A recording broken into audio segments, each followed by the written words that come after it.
ಸ್ವಾಮಿಗಳು ಕೂಡ ಕುರ್ಚಿಯಲ್ಲಿ ಕೂತಿದ್ದಾರೆ, ಆ ಹೆಣ್ಮಗಳು ಕೂಡ ಕೆಳಗಡೆ ಕುಳಿತುಕೊಂಡಿದ್ದಾರೆ. ಏನೋ ಇದ್ದಕ್ಕಿದ್ದ ಹಾಗೆ ಬಂದರು ಮುಟ್ಟಿದ್ರು ಅಂತ ಆದ ಘಟನೆ ಅಲ್ಲವಲ್ಲ ಇದು. ಇನ್ನ ನಮ್ಮ ಬ್ರಾಹ್ಮಣ ಸಂಪ್ರದಾಯದೊಳಗೆ ಹೆಣ್ಣು ಮಗಳ ಮೇಲೆ ಮಂತ್ರಾಕ್ಷತೆ ಹಾಕಬೇಕಂದ್ರೆ ಅವಳ ಗಂಡ ಮಾತ್ರ ಹಾಕಬೇಕು. ಮದುವೆಯಾಗಿ ಹೋದ ಮಗಳೇ ತಲೆ ಮೇಲೆ ಸಹಿತ ತಂದೆ ಮಂತ್ರಾಕ್ಷತೆ ಹಾಕೋದಿಲ್ಲ.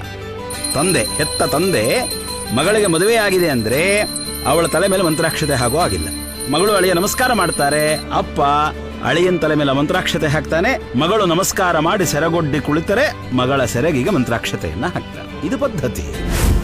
ಧರ್ಮಶಾಸ್ತ್ರದಲ್ಲಿ ಒಂದು ಮಾತು ಉಲ್ಲೇಖ ಇದೆ, ಪತಿವ್ರತಾ ಸ್ತ್ರೀಯಾದವಳು ಅಪ್ಪಿ ತಪ್ಪಿಯೂ ಪರಪುರುಷನ ಪಾದವನ್ನು ಮುಟ್ಟಬಾರದು.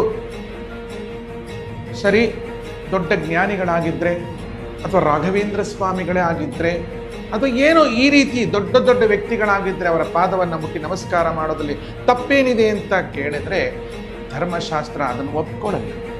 ಮತ್ತು ಹೇಗೆ ನಮಸ್ಕಾರ ಮಾಡಬೇಕು? ಹೀಗೆ ನಮಸ್ಕಾರ ಮಾಡೋದು, ಎರಡೂ ಕರಗಳನ್ನು ಜೋಡಿಸಿ ಕಣ್ಮುಚ್ಚಿ ನಮಸ್ಕಾರ ಮಾಡ್ಬೋದು, ಮತ್ತೆ ಹೀಗೆ ಬಗ್ಗೆ ನಮಸ್ಕಾರ ಮಾಡ್ಬೋದು. ಅಪ್ಪಿ ತಪ್ಪಿಯೂ ನಮಸ್ಕಾರ ಮಾಡಬಾರದು. ಮಾಡಿದ್ದೇ ನಿಜವಾದರೆ ಅಲ್ಲಿ ಕೂತ್ಕೊಂಡಂತಹ ದೊಡ್ಡ ವ್ಯಕ್ತಿಗಳು ಇದು ಧರ್ಮದಲ್ಲಿ ಇಲ್ಲ, ಆದ್ದರಿಂದ ಇದನ್ನು ನೀವು ಮಾಡಕೂಡ್ದು ಅಂತ ಹೇಳಬೇಕು. ಇನ್ನೊಂದು ವಿಷಯ, ಮಂತ್ರಾಕ್ಷತೆಯನ್ನು ಕೈಗೆ ಕೊಡಬೇಕೇ ವಿನಃ ತಲೆಯ ಮೇಲೆ ಹಾಕಬಾರದು. ಅದರಲ್ಲೂ ಸ್ತ್ರೀಯರ ತಲೆಯನ್ನು ಮುಟ್ಟಲೇಬಾರದು.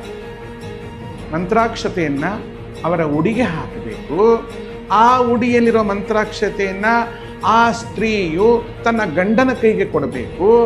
ಆ ಗಂಡ ಅವಳ ತಲೆಯ ಮೇಲೆ ಹಾಕಬೇಕು.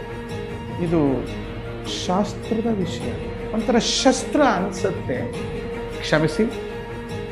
ಜೈ ಶ್ರೀ ಮಹಾಕಾಳಿ. ಮಾತಾ